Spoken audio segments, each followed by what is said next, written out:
Question says, if I apostatized, do I need to take ghusl and say the shahadah to enter Islam again? If a person commits apostasy and he exits the fold of Islam, is he obliged when saying the shahadah to have a ghusl to uplift the major ritual impurity or not? First of all, not everything that crosses your mind takes you out of the fold of Islam. And this is a very important point all of you should pay attention to. Why? Because I give a lot of counseling sessions for such people. And they come to me and say, Sheikh, I had a thought crossing my mind, I smiled, so am I out of the fold of Islam? Sheikh, somebody said something and I shook my head, so I think I left the fold of Islam. So I take my shahadah and make ghusl. And they do this 10, 15 times a day. This type of hardship is Satan driven. And it would end with you leaving the fold of Islam for real, because you'll reach a level where you are so distressed and anxious that you say, out of pure desperation, I've had it. If I'm going to hell, might as well leave Islam, leave prayer, leave everything and live like a kafir. And this is, to shaitan, mission accomplished. So first of all, you have to identify whether what you're doing takes you out of the fold of Islam or not. And most likely it doesn't.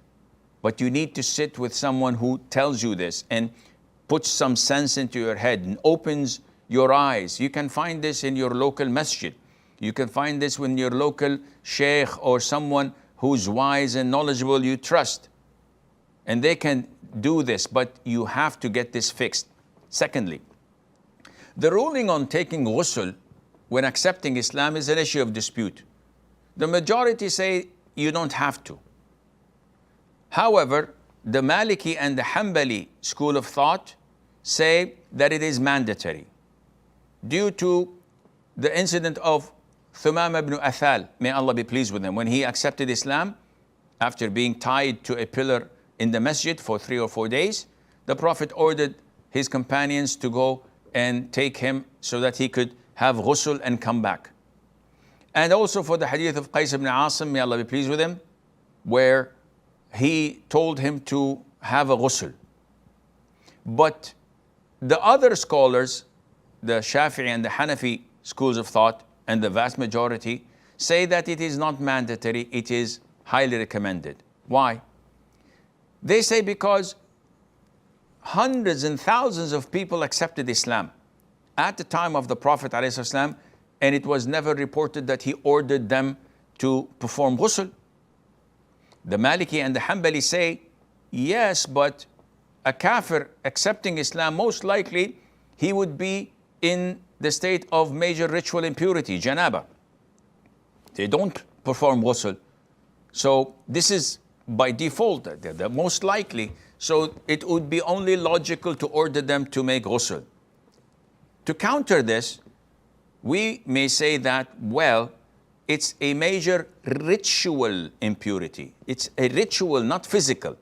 So by accepting Islam, this cleanses the whole thing and purifies them from a ritual impurity, not of a physical impurity. If we can see a physical impurity, it has to be washed off. But a ritual impurity, they should be fine with that. And the evidence is that the vast majority of Muslims, if not all of the Muslims, were not reported to us that they were ordered to make ghusl. Of course, to be safe rather than sorry, performing ghusl would be the safest opinion.